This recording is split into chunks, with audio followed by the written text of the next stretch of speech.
Imagine you're a German intelligence officer in 1944. Your scouts report a massive American armored division moving into position near the front lines.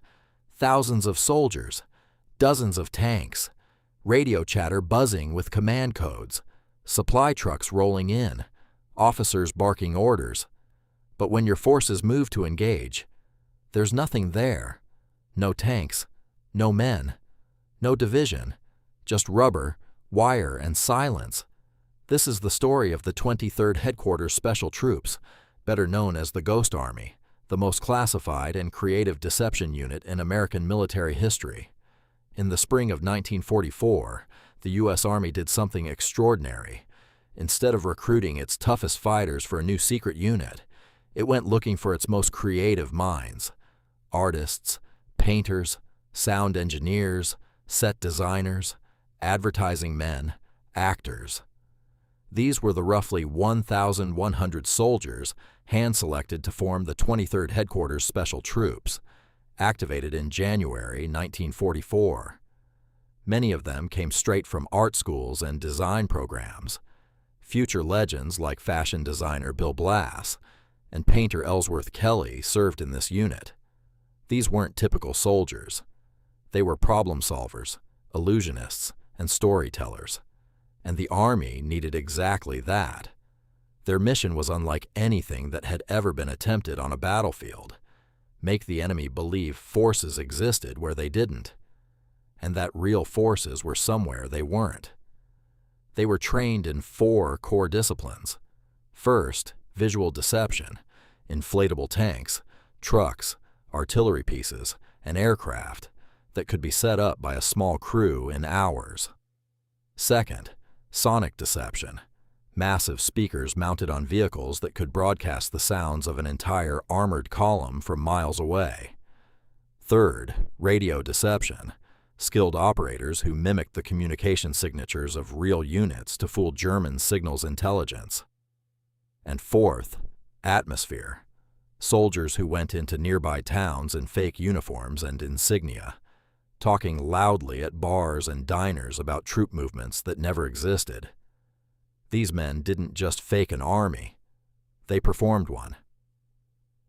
Let's talk about the hardware, because this is where things get almost absurd.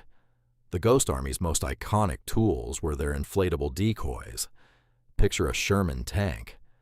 Now imagine it made of rubber, roughly the size of the real thing, that 2 or 3 men could unpack, inflate with an air compressor, and have standing upright in under an hour.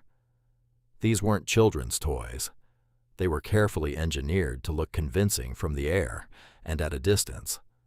Fake tank tracks were even pressed into the mud around them to sell the illusion to aerial reconnaissance. They had inflatable artillery guns, inflatable trucks, even inflatable aircraft. A unit of just a few dozen men could make a field look like a staging ground for thousands of troops. But the visual deception was only part of it. The Ghost Army knew that the Germans weren't foolish. A convincing deception required multiple layers.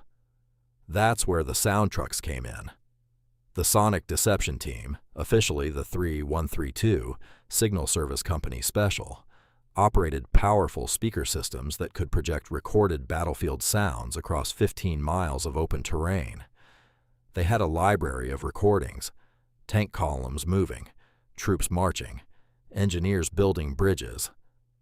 They would study how long a real unit would take to move into a position, and then play the corresponding audio on that exact timeline, synchronized with the fake visual setup. The goal was to make German sensors, eyes, ears, and radio receivers all confirm the same false story at the same time. The Ghost Army ran more than 20 deception operations across France, Luxembourg, Germany, and Belgium between 1944 and 1945. Each one had a different purpose, but the core idea was always the same: protect real American forces by making the Germans look the wrong way. One of their most critical operations came in the chaotic weeks following the D-Day landings. As real Allied divisions raced to exploit the breakout from Normandy, gaps kept opening in the line. dangerous gaps where the Germans could punch through. The Ghost Army was rushed in to fill those gaps with phantom units, buying time for real forces to reposition. They did this over and over again. When a real division needed to secretly relocate, a movement that, if spotted, could tip off the Germans to an offensive, the Ghost Army would move in, assume that division's markings and radio signatures, and keep up the pretense that nothing had changed. The real unit would vanish. The fake one would hold the illusion. Their most ambitious operation came in March 1945, Operation Viersen, just before the Allied crossing of the Rhine River. The actual crossing, one of the most significant operations of the entire war, was planned in the sector near Venlo. The Ghost Army was tasked with convincing the Germans that the crossing would happen somewhere else entirely. They deployed south of the actual crossing point. 2 fake divisions, roughly 30,000 phantom soldiers represented by a few hundred real men, inflatable equipment, fake radio traffic, and roaring speakers, convinced German command to concentrate their defenses in the wrong location. The real crossing succeeded with far fewer casualties than expected. General Dwight D. Eisenhower's staff credited the deception operations of the 23rd with saving thousands of American lives. Here's the part that might surprise you most. Almost nobody knew about the Ghost Army for over 50 years. The unit was classified top secret at the end of the war, and the men who served in it were sworn to silence. No medals were issued publicly, no parades, no recognition.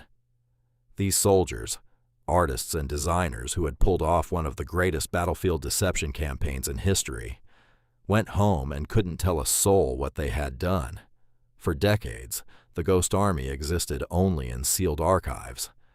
It wasn't until 1996 that the records were officially declassified, and it took until 2022, nearly 78 years after D-Day, for the United States Congress to finally award the 23rd Headquarters Special Troops the Congressional Gold Medal, the nation's highest civilian honor. By that point, only a handful of the original soldiers were still alive to receive it.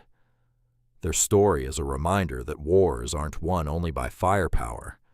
They're won by intelligence, creativity, and sometimes by making your enemy see something that was never there at all.